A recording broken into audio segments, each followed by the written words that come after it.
시청자 여러분 안녕하십니까. 이슈 토크팡입니다. 제주 4.3 75주년을 맞고 있습니다. 엊그제 윤석열 대통령이 참석하지 못한 아쉬움 속에 위령제가 봉행됐습니다.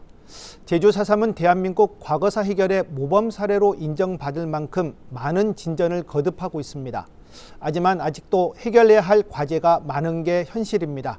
오늘 이에 대한 이야기 나눠보겠습니다. 더불어민주당 송재호 국회의원 출연했습니다. 안녕하십니까? 네, 안녕하세요. 그리고 특별히 정부의 입장을 듣기 위해 모셨습니다. 우리 김민재 행정안전부 지방행정정책관 출연했습니다. 안녕하십니까? 안녕하세요.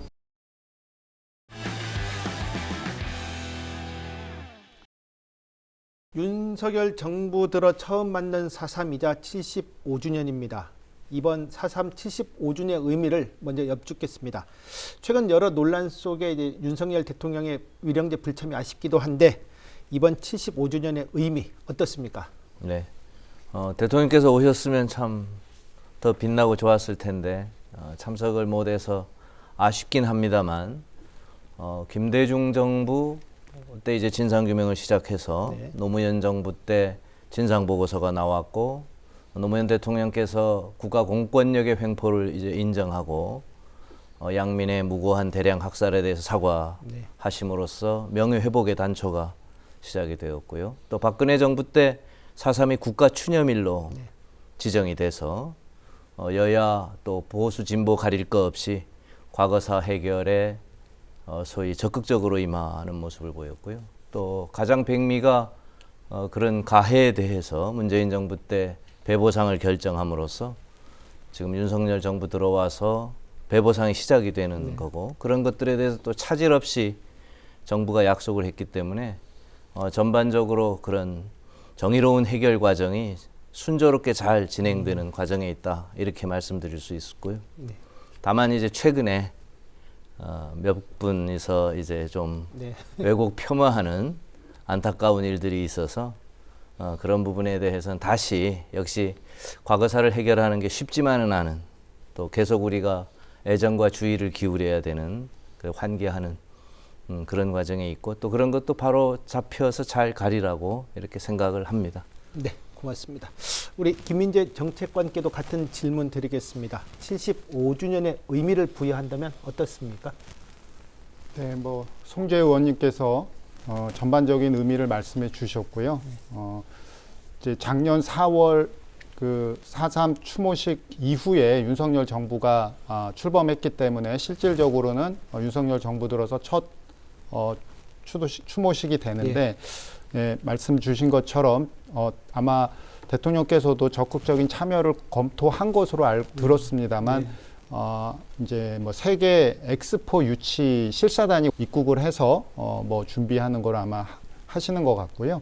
그다음에 또 제가 전에 듣기로는 이제 4월 중에 국빈 초청받아서 미국 방미 일정 준비로 이제 굉장히 분주하시고 그러다 보니까 못 오시게 된 걸 저도 아쉽게 생각하고 있습니다. 그래서 먼저 도민 여러분들과 희생자분들께 양해 말씀드리고요.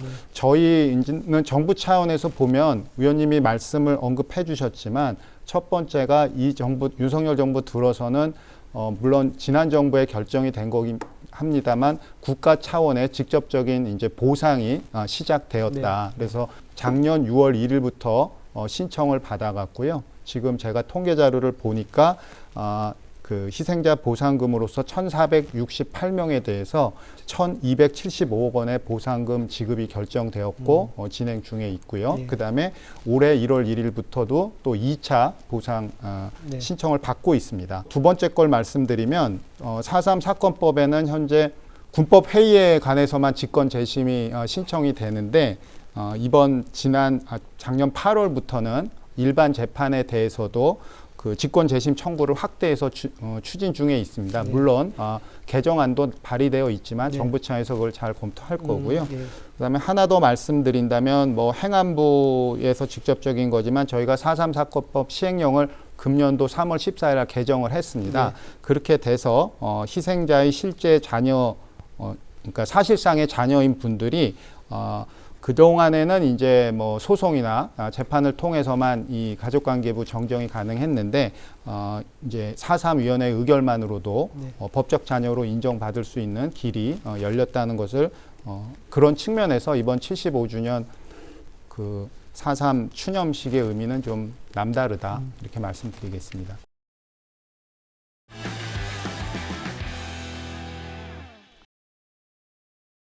최근에 그 뒤틀린 가족 관계를 이제 바로 잡을 수 있도록 이제 4.3 특별법 시행령 개정안이 이제 의결이 됐습니다. 예. 뭐 많은 우여곡절도 있었을 테고 또 한편으로는 큰 성과입니다.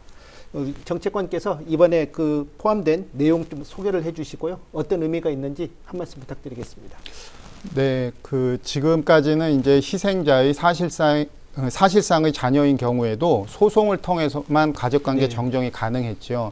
근데 뭐 우리가 다 아시다시피 일반적으로 소송을 통한 방식은 입증 책임이 굉장히 엄격하고요. 예, 예. 또 그 소송 비용이 그러니까 소송에 대한 부담이 큽니다. 뭐 비용도 많이 들고 또 기간도 오래 걸리고요. 그러다 보니까 승소 가능성도 보장할 수가 없는 게 있거든요. 그래서 이번 시행령 개정은 희생자의 실제 자녀이지만 이제 뭐 친척 등이나 뭐 지인들에게 그 호적에 입적되어 왔었던 네. 사실상의 자녀들이 이제 법원의 그런 까다롭고 번거로운 재판 없이 4.3 위원회의 결정만으로도 희생자의 법적 자녀로 인정을 받게 된 것이 큰 의미가 있다고 보고 있고요. 네. 저희는 이제 현재 실무 지침을 좀 마련 중에 있고 또 이거를 이제 읍면동이나 담당 그 직원들 교육을 통해서 이제 차질 없는 준비 작업을 진행 중에 있습니다. 앞으로 이제 오는 7월부터는 뭐 제주 특별자치도나 또 행정시 그리고 뭐 읍면 또 동주민자치센터를 통해서 가족관계 등록부 정정 접수를 시작하게 되니까요. 많은 분들의 신청을 적극적으로 해주시기를 기대하고 있습니다. 이 특례를 인정을 했지만 이제 친생자를 어떻게 확인하고 이 증빙하느냐가 큰 과제가 되지 않을까 싶습니다. 이 사실관계를 부합하기 위한 어떤 매뉴얼 등 좀 구체적으로 어떤 준비를 하고 있는지 좀 소개 가능하시겠습니까? 예, 준비하기 위해서는 사실 연구 용역을 같이 했습니다. 4.3 가족관계 연구 실태조사랑 연구 용역을 했는데요. 가장 큰 이유는 법원의 판결을 대체할 만큼의 공신력을 가져야만 대외적으로 인정을 받기 때문에 그런 건데요. 저희가 연구 용역을 진행하면서 뭐 형사법, 민사법 관계 전문가들의 의견도 충분히 수렴하였고 또 관계기관의 협의도 1차적으로는 구했습니다. 이제 완벽한 합의를 이루지는 못하긴 했지만, 그래서 저희가 그 연구 용역상에서는 이 기준안은 일단 만들었고요. 그래서 이것을 4.3 위원회에다가 이제 전달은 해드렸습니다. 그럼 위원님들이 아주 세부적인 내용을 더 담아서 위원회 운영 세칙을 개정할 것으로 알고 있고요. 제가 뭐 몇 가지만 그냥 말씀을 드린다면 사실 DNA라고 할 수 있는 과학적 방법이 입증되면 뭐 가장 좋죠. 근데 이제 그거는 희생자들로부터 검출하기가 결코 쉽지 않습니다.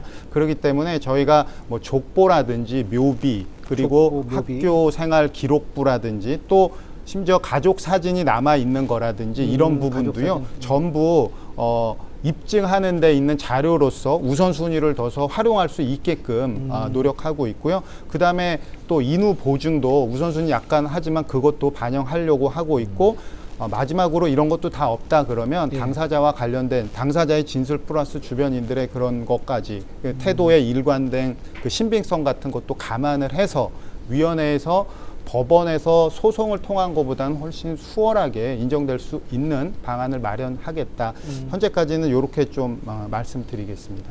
방법이 여러 가지입니다. 보니까 족보, 묘비, 학교 생활 기록부, 뭐 사진까지 이렇게 저희 광범위한 거 그 연구 용역을 통해서 전문가들이 이런 요 4.3 특례에 한해서는 이런 부분도 인정을 해서 정정하는데 반영해 주자라고 줬고 위원님들이 또 4.3 위원분들이 또 전문가라든지 이런 분들이 있기 때문에 거기서 의견을 수렴해서 기준을 정하는데 그 기준에 구속되는 것도 있지 그 기준을 참고해서 제가 이야기로는 위원님들의 협의를 통해서 결정하는 거로 이렇게 했습니다.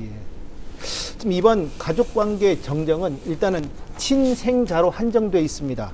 이제 가족관계 불일치 실태 조사를 보면 친생자 외에도 혼인, 양자 같은 사례도 있는데 이번 특례에는 이제 포함되지 않았습니다. 앞으로 좀 이런 부분으로 좀 확대할 필요성이 있지 않을까 싶은데 어떤 생각이십니까?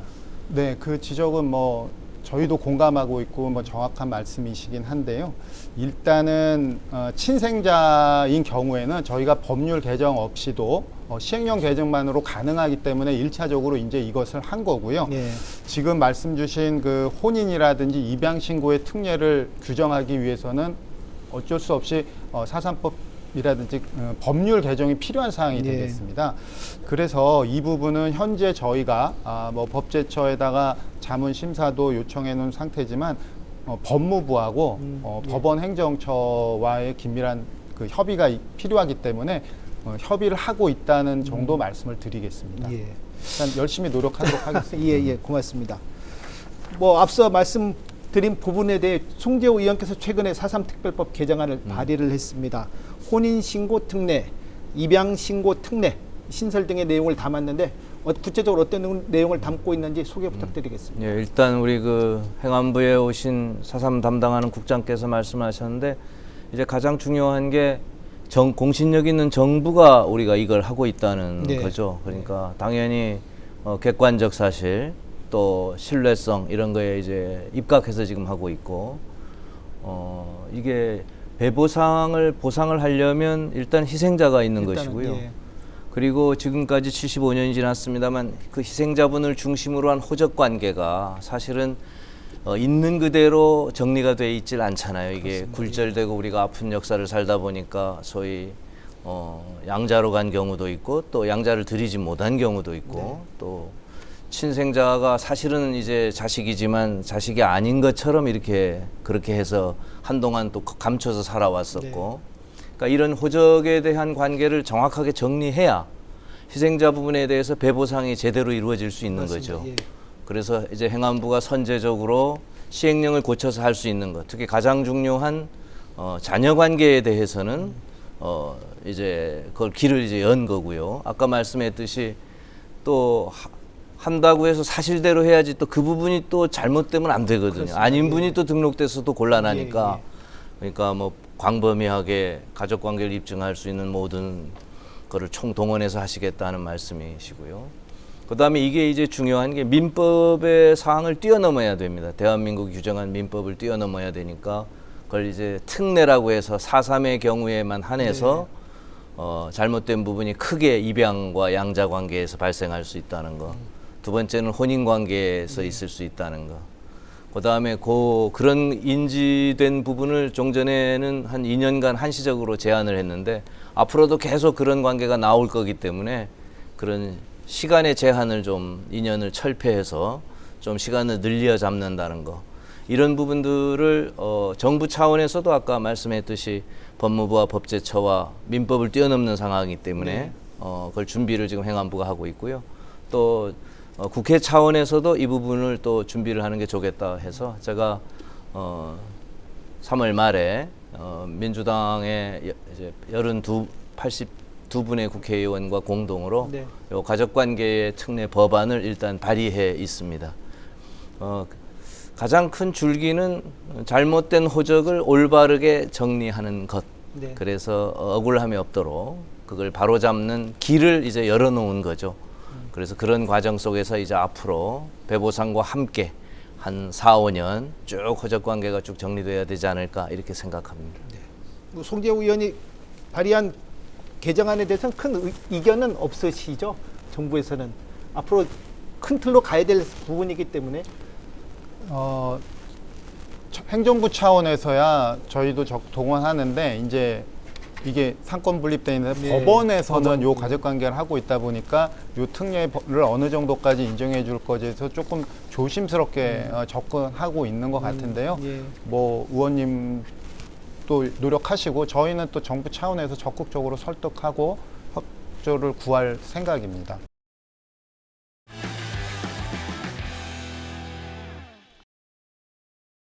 사삼 배보상 이야기 좀 나눠보도록 하겠습니다. 이 또한 우리나라 과거사 피해 보상의 대표 사례로 꼽히고 있습니다. 우리 김민재 정책관께서 현재까지의 진행 상황, 앞으로의 일정 좀 소개를 부탁드리겠습니다.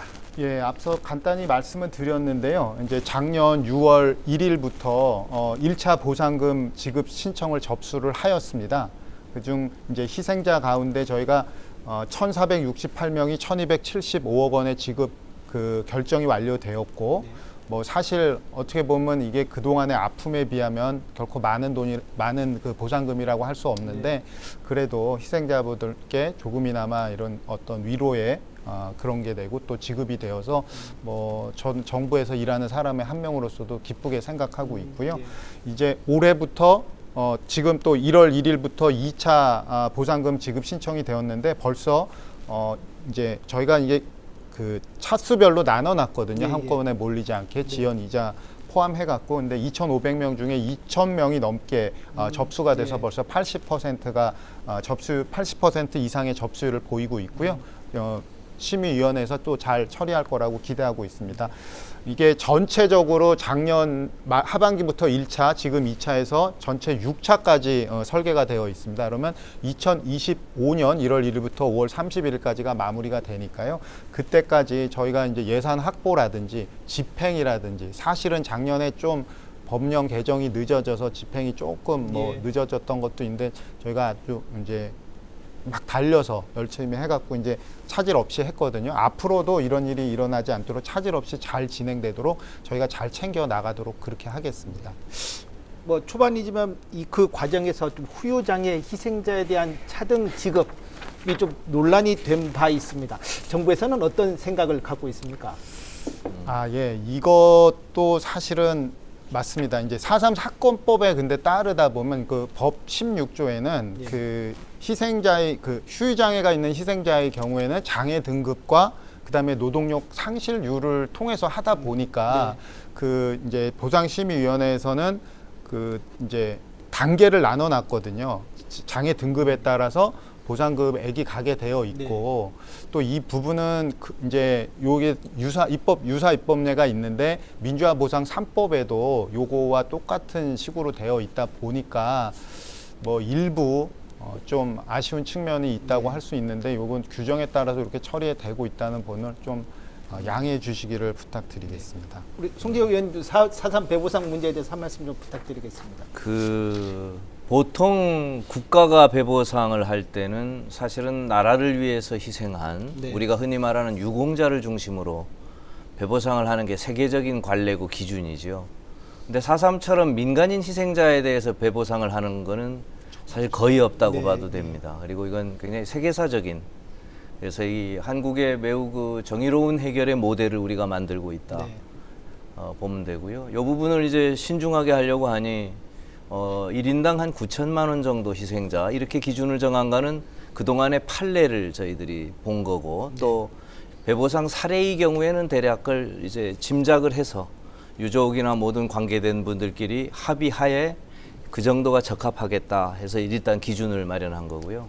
그렇게 봤을 때 지금 일단 희생자로 확정이 돼야 되니까 1만 한 100분 좀 넘게 지금 희생자가 확정이 됐고, 또 추가로 이제 우리가 신청을 받아서 희생자임을 검증하는 것이고요. 그러면 전체적으로는 뭐 한 9,100억 정도가 지금 현재는 확정된 액수고, 아까 말씀드린 대로 5년 동안 나누어서 이 부분을 1,810억 정도 연간됩니다. 그리고 첫 해는 아마 그 여러 가지 기준을 만들거나 처음 하는 거기 때문에 조금 미진한 게 있었지만, 저는 이게 가속을 붙어서 정해진 기간에 또 약속드린 대로 배보상을 하는 데는 저는 뭐 차질이 없을 것이다, 문제가 없을 것이라고 보고요. 다만 이제 희생의 강도에 따라서 배보상이 좀 차등돼야 된다는 부분이 문제 제기가 있어서 그 부분을 하는데, 75년이 지난 일에 대해서 지금 와서 그 희생의 강도를 여러 가지 기준에 의해서 평가하는 게 쉽지 않죠. 그래서 이 보상심의위원회라는 위원회가 있어서 전문가들이 5.18이라든가 여러 가지 사례를 봐서 하되, 이거를 좀 저희들 자꾸 제안하는 게 엄격한 것보다는 좀 가급적이면 넓게 두텁게 해주는 쪽으로 그렇게 저희들이 제안을 드리고 있고, 또 그 부분은 뭐 어렵지 않게 수용이 되리라고 생각이 됩니다. 그리고 저는 이 부분이 되고 나면 저는 굉장히 이것이 그 과거사 해결에 있어서 소위 그 새로운 모델을 만들고 또 앞으로 한국 동란에도 민간인 희생자들이 있거든요. 네. 또 다른 여순이라든가 이런 때도 민간인 희생자들이 있어서 그런 부분에도 적용될 수 있는 준거의 틀이 된다고 이렇게 생각이 됩니다. 다들 제주를 예. 예주시하고 있습니다. 예. 그러면 앞으로 그 차등 지급에 대한 좀 개선의 여지가 남아 있다는 말씀이시지? 차등 지급을 하는 원칙은 맞죠. 왜냐하면 희생의 강도가 다르기 때문에 똑같이 지급할 수는 없는데 다만 그걸 지급할 때 억울함이 없도록 사실은 굉장히 희생의 강도가 본인은 많이 느끼고 있는데 주시는 분은 그렇지 않다라고 평가를 하면 좋지 않으니 예.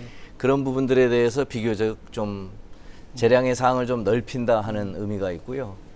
배보상과 관련돼서 좀 제가 하나 좀 소개를 드리면 맨 처음에 배보상까지 한다는 것은 사실은 굉장히 그 논의하기가 어려운 상황입니다. 네, 예산도 많이 예, 사과하고 그렇습니다. 대통령께서 사과하고 명예회복이 됐으면 끝난 거 아니냐 했는데 가해가 인정이 되었으면 배보상을 해야지 않느냐 했던 게 당시 문재인 정부의 그 틀이었고요. 그때 처음 나왔던 논의는 공동체적 보상이었습니다. 그러니까 말씀드린 대로 이걸 희생자를 다 이렇게 신고를 받아서 확정해서 얼마만큼 희생했는지를 또 따져야 평가하고 일일이 개개인에게 이거를 그것도 액수를 정해서 준다는 게 맞느냐. 그러니까 이게 제주도 전체에 대해서 예를 들면 한 전체적으로 한 1조 5천억 네. 정도 된다면 이렇게 공동체로 제주에 들여서 뭐 그걸 기금이나 장학금이나 무슨 이런 걸로 만들어서 하는 게 좋지 않느냐는 논의가 있었는데 이제 아마 제가 그때 확인하기로는 우리 대통령 그때 문재인 대통령께서 이거는 법적으로 개별 보상이 맞다. 그렇게 추진하는 게 좋겠다 해서 그렇게 검토돼서 한 걸로 알고 있고요. 그런 취지에 따라서 잘 4, 5년 주어진 기간 내에 26년까지 잘 되리라고 생각합니다.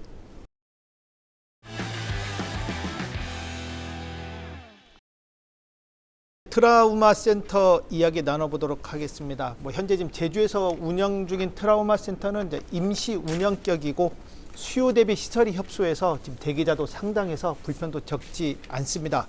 그래서 이제 국립 트라우마 센터에 대한 기대가 큰데 언제쯤 어느 규모로 문을 열게 됩니까?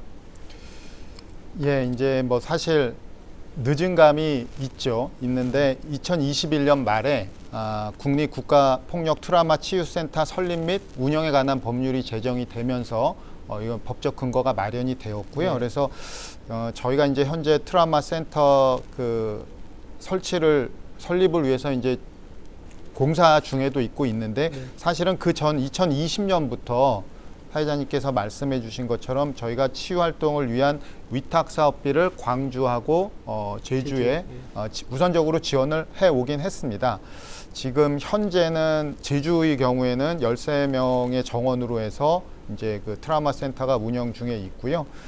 지금 현재 국립 국가 그 폭력 트라우마 센터는 내년 2월 광주에 이제 그러니까 24년 상반기를 목표로 광주에 본원을 만들고요.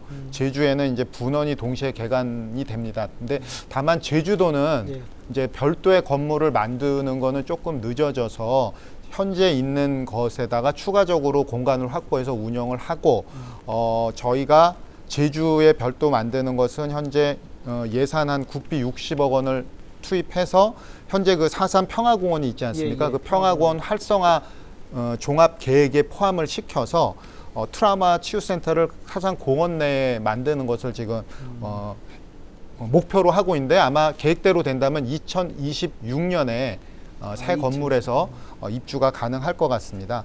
그리고 저희가 이제 뭐 더 잘 알고 계시지만 제주의 경우에는 제주 전역, 제주 각지에서 이제 산재되어 이렇게 흩어져서 생활하고 계시기 때문에 광주 본원과는 다르게 찾아가거나 또 아니면 모셔와서 서비스하는 이제 그런 방식을 적극 검토해 나가고 있다는 걸 말씀드리겠습니다. 지금 광주가 이제 본원, 제주가 분원 이런 식으로 운영이 되는 것이죠? 예, 그 부분을 이제 또 조금 하는데 이제 뭐 본원이라 그래서 더 크고 이런 건 아니고요. 이제 저희가 이게 전문가 이 전체적으로 트라우마 계획을 세울 때 전문가들 자문을 구해 보니까 이제 이게 더 확대될 수도 있는 부분이 있고 해서 본원과 저 분원이 사실상의 어떤 기능은 똑같지만 총괄 조정 기능과 그다음에 향후 그러니까 앞으로도 트라우마 센터가 어떻게 발전돼 나가는 그 연구 기능을 본원에 좀 들어가 있다 이렇게 이해해 주시면 될 것 같고요. 그렇게 돼서 저희가 자문을 구하고 해본 결과 본원 분원형 형태가 가장 효율적이다 이렇게 이제 내서 되는 거라고 이해해 주시면 되겠습니다. 다만 그 지역별로 있는 거에 그 맞춤형 서비스가 되도록 저희가 제주는 또 운영해 간다고 제가 말씀드린 것처럼 되어 있으니까요. 뭐 그 부분을 잘 활용하면 효과가 나고 또 운영해 가면서 또 여러 가지 애로점이나 개선 사항이 도출된다면 그때 바로 반영하는 것으로 이렇게 운영하려고 하고 있습니다. 지금 제주가 13명 지금 정원으로 운영되고 있는데 현재 예. 앞으로 국립으로 되면 이 규모도 많이 커지겠죠? 지금 예. 맞습니다. 이제 연구 용역도 저희가 해서 하는 건데 그때는 이거보다 이제 당연히 인원이 늘어났는데 뭐 제 입으로 참 말씀드리긴 송구한 게 항상 이게 예산이 수반되는 문제입니다. 무슨 뜻이냐면 지금은 저희가 위탁하면서 제주도도 50%를 부담하고 있었습니다. 예. 그러니까 13명 중에 이제 5대 5였는데 저희가 지금 현재 목표는 뭐 충분히 하다고 보시지 않을 수도 있지만 20명 정원으로 일단 시작하려고 하고 20명 있고요. 정원, 예. 그렇다 해도 기재부 입장에서는 이게 2배 이상 뛰어버리는 거거든요. 예. 지금보다. 지금보다는. 예. 그러니까 그것도 사실 행안부 입장에서는 장담하기가 어렵지만 최선을 다해서 그 인력을 확보하고 수요가 이제 계속 뭐 증가하지 않겠습니까? 그럼 그 근거를 갖고 이렇게 효과성과 수요 같은 걸 갖고 가서 또 내년도, 내후년도에 더 인력을 확보하겠다는 그런 말씀을 드리고요. 만약에 이제 수요가 너무 넘쳐난다면 저희가 제주도하고 좀 더 협의를 해서 당분간 한시적으로라도 제주도에서 좀 인력 지원을 해달라는 거를 좀 뭐 이거는 그냥 지금 말씀드리는 건데 협의를 또 해 나가도록 해서 그 희생자, 제주에 있는 희생자분들이 더 뭐 이게 국립으로 만들어졌는데 위탁 때보다 못하다 이런 얘기가 나오지 않도록 그렇습니다. 잘 챙겨보도록 그렇게 하겠습니다.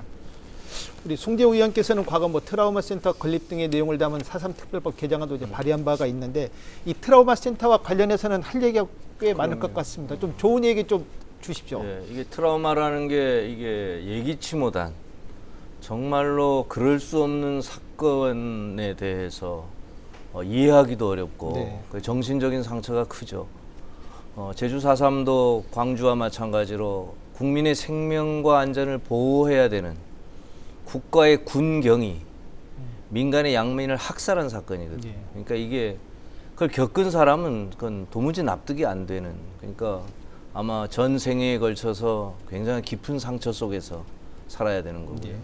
제주 4.3 같은 경우는 당시 우리 인구가 25만 명일 때 돌아가시거나 부상당한 분이 많게는 8만 명 정도 됐으니까 전 도민이 사실은 이 트라우마에 시달린다고 봐도 되는 그런 사안이고, 그것이 70년이 지난 지금에서 그래도 남은 부분에 대한 상처를 좀 치유해야 된다 해서 이제 트라우마 센터를 하는 거고요. 가장 근래는 이제 40여 년 전 광주가 우선 시급하기 때문에 광주도 역시 광주 시민 전체가 사실은 정신적 고통에 있다고 봐도 틀리지 않죠.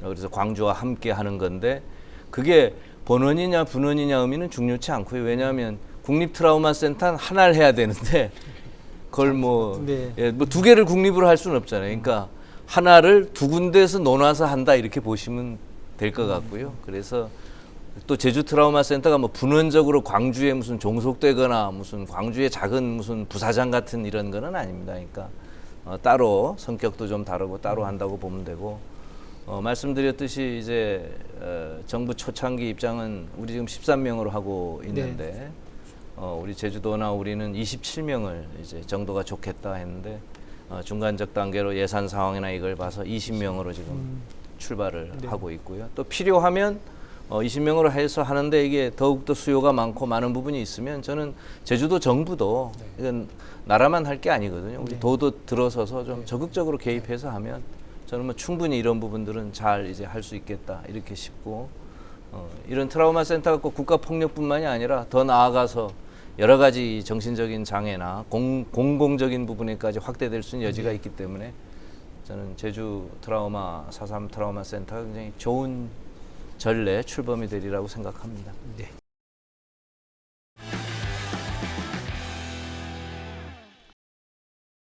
최근 제주 출신 국회의원들이 발의한 4.3 특별법 개정안에 대한 입장을 좀 여쭙고 싶습니다. 먼저 여기 같이 계신 우리 송대호 의원께서 4.3을 왜곡하거나 비방할 경우 처벌할 수 있도록 하는 내용의 개정안을 발의해 놓고 있습니다. 정부 입장은 어떻습니까?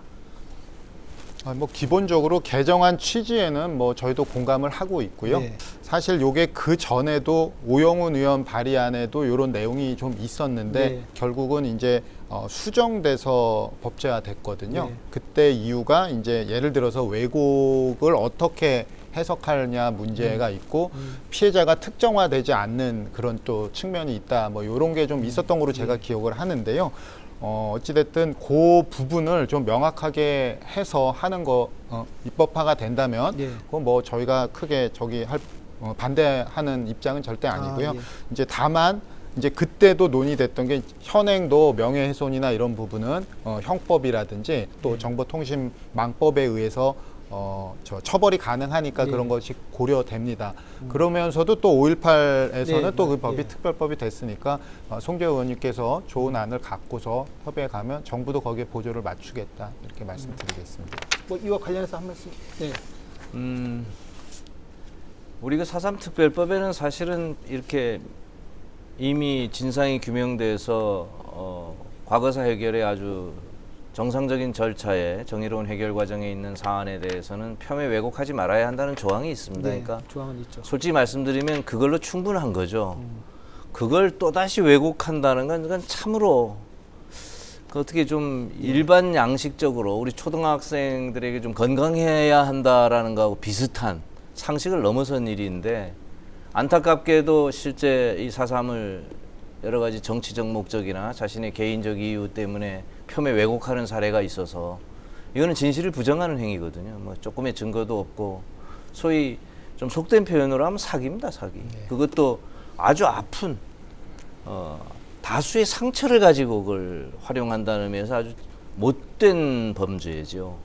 정말 못된 범죄여서 처벌 조항을 이제 안 놓을 수가 없어서 넣는 건데 넣는 게 우선은 좀 안타깝고 슬픈 일이라는 걸 먼저 말씀을 드려야 되고요. 이건 양식적으로 상식을 벗어난 일이기 때문에 그럼에도 불구하고 이제 4.3을 폄훼 왜곡할 경우는 5.18 민주화운동법에 이미 이 조항이 있기 때문에 그 수준에서 하는 게 좋겠다 해서 5년 이하의 징역 또는 5천만 원 이하의 네. 벌금으로 했고요. 이게 지금 논쟁에 있는 거리는 이제 두 가지인데요. 하나는 굳이 그 표현의 자유라고 하는 예. 아주 기본적인 인권을 이렇게 제약할 필요가 있겠냐? 매우 상식적인 건데 네. 당연한 걸 가지고 그런 이제 문제 제기가 이제 있고요.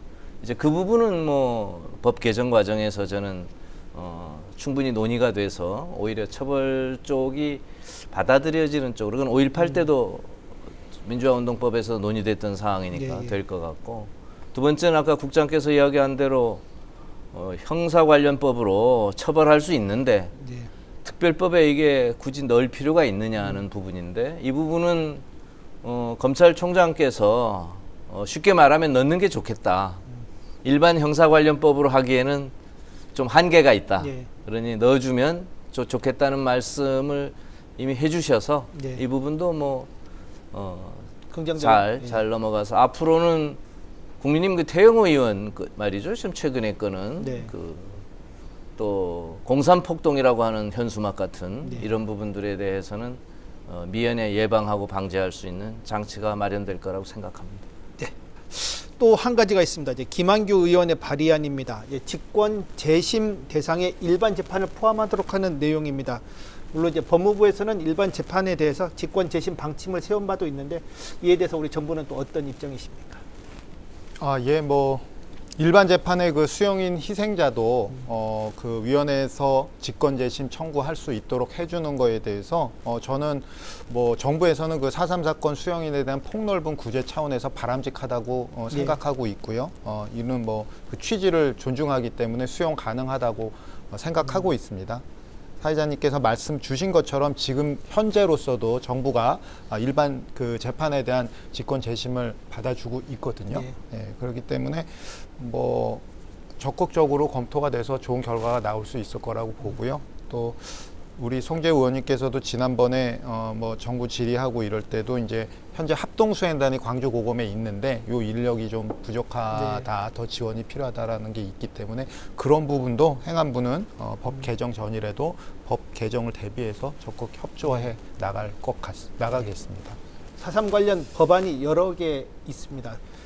국회가 적극 나서줘야 할 것 같고 또 행안위 소속된 우리 송 의원님께서 활동이 중요할 것 같은데 앞으로 좀 일정 어떻습니까? 일단 21대 국회가 내년 4월이면 마무리되기 때문에 1년 정도 남은 시간인데 또 법안은 보통 정기국회 이전에 예산을 다루는 정기국회가 시작이 되기 이전에 다루는 게 보통이어서 올 상반기 안에 가족관계 특례법이라든가 4.3 명예훼손을 처벌하는 개정안들은 또 이 지금 직권재심을 일반 재판에까지 다루는 것은 법무부가 매우 긍정적인 거기 때문에 행안부도 정부 부처도 매우 적극적이어서 저는 뭐 감히 어렵지 않게 좀 이런 부분들이 처리될 수 있을 것이다 이렇게 생각합니다. 네, 다음 질문 드리겠습니다. 사실 뭐 아직도 추가 진상 뭐 조사가 남아 있고 뭐 유적지 정비에 대한 과제도 남아 있습니다. 앞으로 이제 정부가 생각하는 남아 있는 과제 지원 정리 좀 부탁드리겠습니다. 예, 그 행정안전부에서는 이제 추가 진상 조사를 위해서 그 제주 4.3 평화재단에 이제 국비로 매년 출연금을 지원해 오고 있고요. 또 제가 알기로는 4.3 위원회 차원에서도 추가 진상 조사가 그 작년부터 새롭게 또 시작되어 가고 있거든요. 그래서 2024년에 추가 진상 보고서 마무리가 2024년 12월에 이제 나오는 것을 목표로 하고 있습니다. 그리고 우리 행안부에서도 올해 예산에만 해도 전년도보다 4억 원이 증액된 10억 원을 지원할 계획입니다. 그렇기 때문에 추가 진상 조사에도 적극적으로 또 다각적으로 지원을 하고 있다는 걸 말씀드리고요. 유적지 정비 같은 경우는 보통 이제 현재 50% 정도가 국비로 지원이 되고 있습니다. 그래서 2019년부터 금년 말까지 이제 약 58억 정도가 지원된 거로 제가 자료를 한번 살펴봤는데요. 뭐 예를 들면 주정공장 수용소 역사 기념관 조성, 또 고늘동 잃어버린 마을 복원이라든지 백조 일선 묘역 전시관 건립 등 이런 부분을 잘 복원 추진해서 4.3 교육의 장으로 잘 활용돼서 우리 미래 세대들이 이런 것을 또 기억하고 있지 않는 그런 계기가 되도록 적극 노력해 나가겠습니다. 네, 고맙습니다. 위에 대해서 우리 송 의원님 한 말씀 부탁드리겠습니다. 이제 진상규명에서부터 쭉 명예회복 배부상에 지금 이르는 과정은 1차가 끝났다고 보는 게 낫겠죠. 그러면 이제 미진한 부분에 대한 후속적 작업이 저는 당연히 따라야 된다고 생각을 하고요. 그 다음에는 이게 한 75년을 지나는 동안에 있어서 제주 4.3을 밝히기 위한, 예를 들면 우리 그 소설가이신 제주 출신의 현기현 선생님이 순이 삼춘을 1978년에 냈고, 또 언론사가 이거를 특별 취재해서 연재했고, 제주도의회에 특위가 설치됐고, 각 정부마다 김대중 정부부터 노력이 있었고, 또 그것을 둘러싼 연구소라든가 유족회라든가 여러 가지 시민활동에 많은 노력이 있었잖아요. 그런 부분들을 또 밝혀내서 기록하는 것도 굉장히 문명사적으로 중요합니다. 그래서 그런 부분들을 잘 정리하고 그것을 또 유엔의 유산으로, 세계 유산으로 우리가 또 등록하고 인정받고 이런 노력들이 계속 따라야 한다고 생각합니다.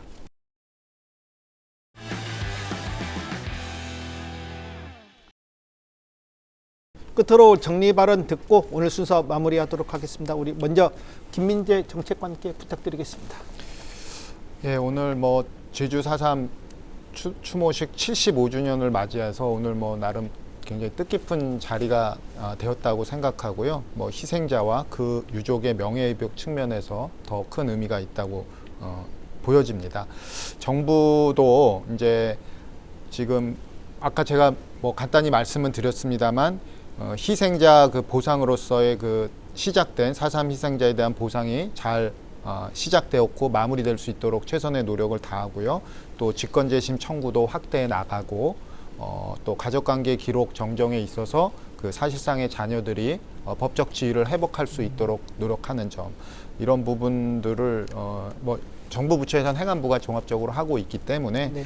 앞으로도 보상급 지급 추진 체계, 가족관계 특례 마련 등 하여튼간 희생자와 유족의 그 상처를 치유하고 또 명예를 회복할 수 있도록 최선을 다하겠다는 말씀을 드리겠습니다. 네, 고맙습니다. 네.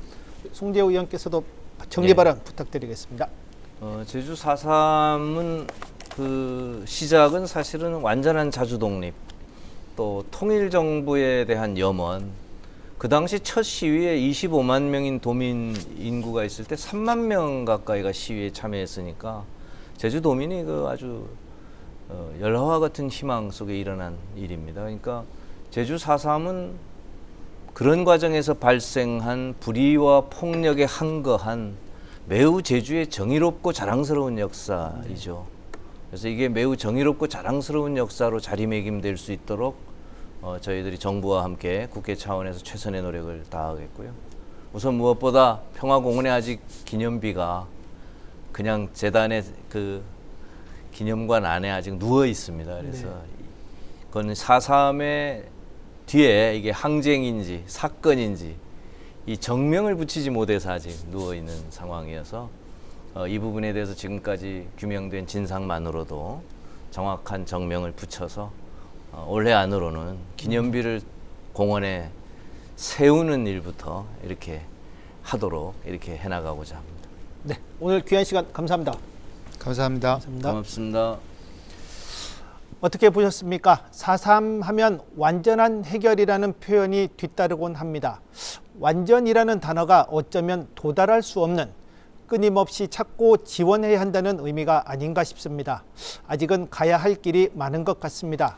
특히 정부 그리고 국회의 적극적인 지원을 다시 한번 강조하면서 오늘 순서 여기서 마치겠습니다. 감사합니다.